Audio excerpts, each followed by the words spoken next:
Hey guys, my name's Kevin. I am the owner of Define Nutrition, And I'm Preston. I'm head of formulations here at Define Nutrition.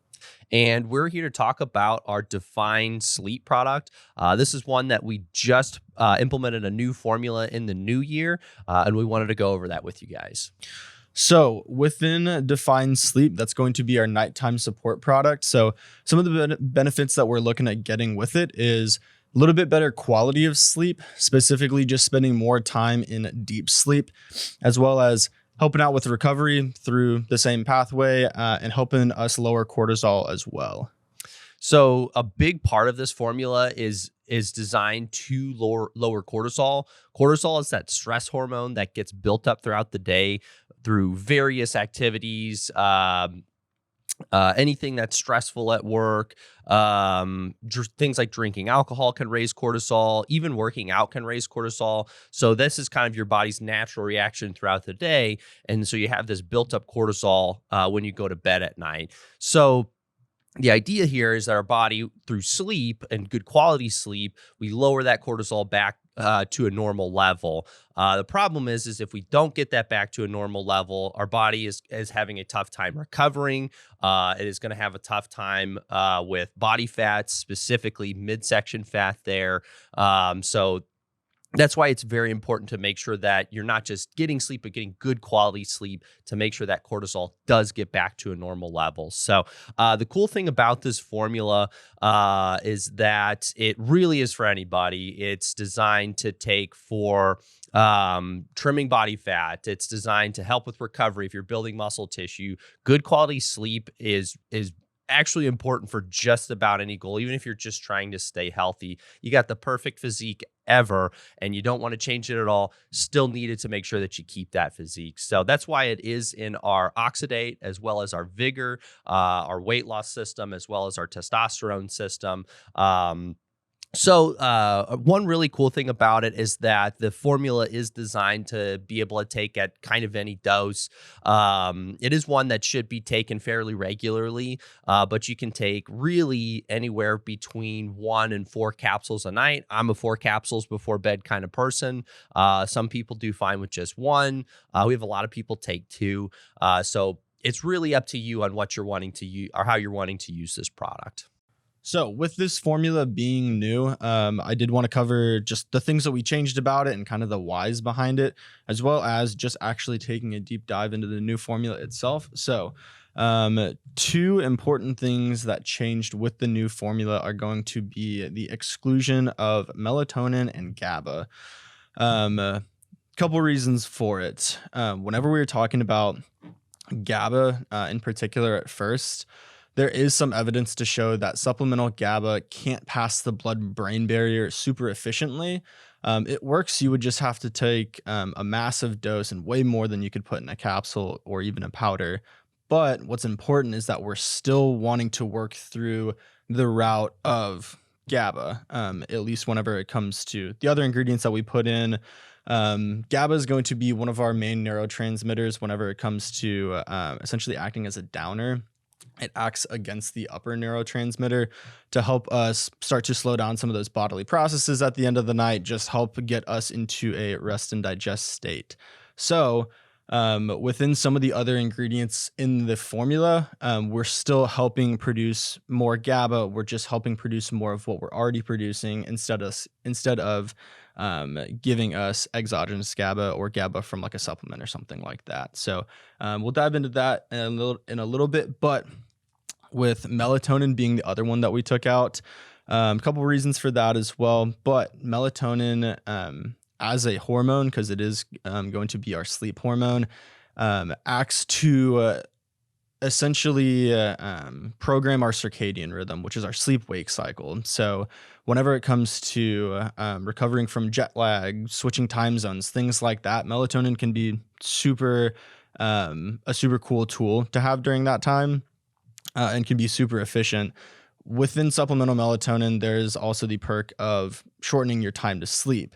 That was one of the big reasons that we had it in the old formula, and I think a lot of people appreciated that. The only downside with supplemental melatonin is with constant usage over time, you do build almost a tolerance to it. The reason being is because melatonin, like most all of our other hormones, has what's called a negative feedback system, meaning if we give our bodies exogenous melatonin or like supplemental melatonin, our brains are signaled, hey, I have enough of this. I don't need to produce much more after this. So you actually start to downregulate the amount of natural melatonin that you produce.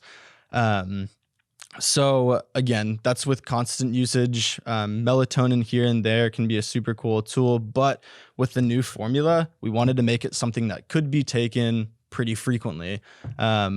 Almost year round, outside of like the cycling parameters, taking a couple of days off here and there. But the big idea with that is it not being, I guess, non-habit forming. So we want it to be where whenever you come off of it, you still sleep okay, but whenever you go onto it, you get just a little bit better quality sleep. So with taking just a deep dive into the formula, what I would consider like most above that black line, so all of the vitamins and minerals, those are primarily dealing with helping us produce a little bit more of our own melatonin, so helping with the endogenous production of melatonin.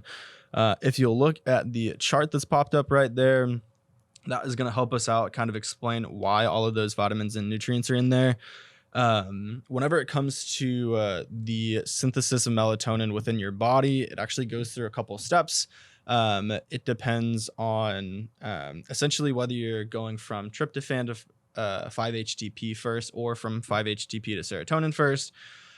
We chose 5-HTP just because that is the closest that you could get, because you can't actually get serotonin like in a capsule or anything like that. And we bypass the having to put tryptophan in and then having to account for putting iron and folic acid and some things like that in that you wouldn't need for anything else. So 5-HTP at the bottom of that list is going to be one of the more important players in this. With the synthesis of 5-HTP to serotonin, we know that we need vitamin C, B6, zinc, and magnesium. So obviously you're going to see those above that black line. Vitamin C, B6 is going to be the peroxidine hydrochloride, zinc as zinc bisglycinate, and magnesium as magnesium glycinate as well. Big reason for those being in the form of their actual like name, then glycinate, is being bound with glycine frequently helps these vitamins and minerals just get absorbed a little bit better and be a little bit more bioavailable, and B, they actually do yield a little bit of glycine because of that, and glycine itself is actually beneficial for sleep too. So kind of just a neat aside there. But after that, in terms of the chart, you have serotonin, and then in order to get from serotonin to melatonin, what's generally required is darkness, and then some theorize that there's a need for vitamin B5 as well. It isn't listed as B5, but that is that pantothenic acid. That's why that's in there. So after that, going beneath that black line, you go immediately into valerian root at 600 milligrams. Overall, valerian is going to act as a mild sedative. It's not going to knock you out by any means, but it does have a relaxing effect for a lot of people. There is some theory as well and some science to back up valerian's ability to enhance GABA signaling. So kind of going back to us pulling GABA out, but still wanting to work within that same realm somehow, valerian is going to be the first ingredient that plays a big role in that. After valerian, we're going to have a lemon balm. Lemon balm is also at 600 milligrams. Overall, it's going to feel a similar way. Lemon balm has a very relaxing effect to it. That's called like an anxiolytic effect is what most people will refer to that. It's anti-anxiety. So what that means, again, is not knocking you on your butt or anything like that, but overall helping us just calm ourselves down before we get into bed. After that, we also have KSM 66. That's going to be ashwagandha. It's the one that everybody knows and loves, the standardized to 5% with analytes. Ashwagandha is going to do a whole lot. That's going to be one of the main ones that we look into for cortisol management. Being able to just lower cortisol. There are a bunch of good studies showing that we can do that within a number of dose ranges. With the 300 milligram dosage being in here, that is over double what's been shown to start to decrease cortisol.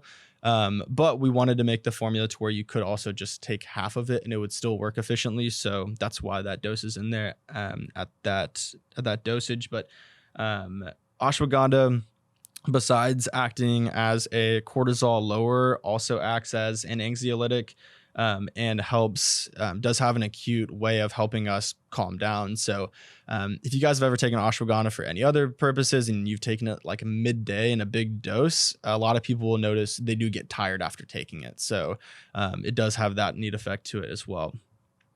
Moving on from ashwagandha, we have apigenin at 200 milligrams. So apigenin is probably not an ingredient a lot of you are super familiar with, for the big reason that it is typically listed as chamomile extract. So if you've ever seen that, it does matter what the standardization is too, but most of the time they're standardizing that to be apigenin. So instead of using a chamomile extract and just getting a percentage of it, we were able to just use straight pure apigenin, which was super cool. Love that we were able to get that in here. Overall though, with it being chamomile extract, I'm sure everybody's heard the relation of chamomile tea to relaxation. There's no difference here. The reason that works is because of the apigenin in it. So it does act as a little bit of a relaxant. People are looking at apigenin for a number of different reasons, but it does have some cool, just aside health reasons being looked into for being potentially like anti-cancer, as well as helping out with anxiety. Its safety threshold is pretty high, so we were able to put in a decently high dose, and I do think that's one of the unknown stars of the product. So I think a lot of people will like that. Moving on from apigenin though, we'll have theanine. Theanine is going to be dosed at 200 milligrams. I always call theanine one of the only ingredients that you are going to see in a pre-workout and a sleep aid. Reason being is it acts as essentially an anxiolytic as well, kind of lowers anxiety. But if you've ever seen it in a pre-workout, it works synergistically with caffeine. That's why it's in things like the Define Thermo. But in the sleep aid, it is more of just calming yourself down, getting yourself deeper into that rest and relax state, as well as potentially helping enhance GABA signaling a little bit. Overall, just enhancing quality of sleep as well if taken before bed. After theanine on the label, we'll move into 5-HTP. So we already covered that overall, but it is at 150 milligrams, and the dosage there, that is a decently high dose. Some people will dose it anywhere between like 50 and 150. So with the products, be sure to start off with like a 1 to 2 capsule serving, just because that can be one that hits people a little bit harder.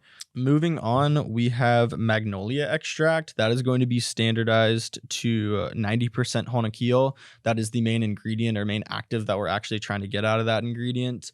With honocchial, it has some pretty cool properties to it. It is potentially anti-inflammatory, which for purposes of recovery, super neat. Even purposes of sleep quality, if you can relax your body enough and get your kind of like muscles to unwind, etc., lots of people will report being able to sleep better just because of that too.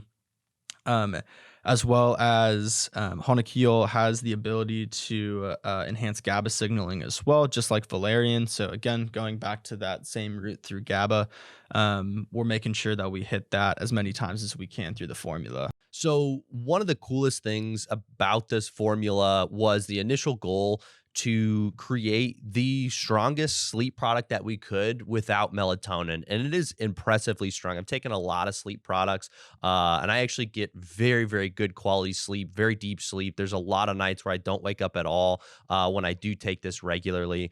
It is one that you can stack melatonin in there if you want to, but melatonin, again, is something that we shouldn't really be taking on a regular basis.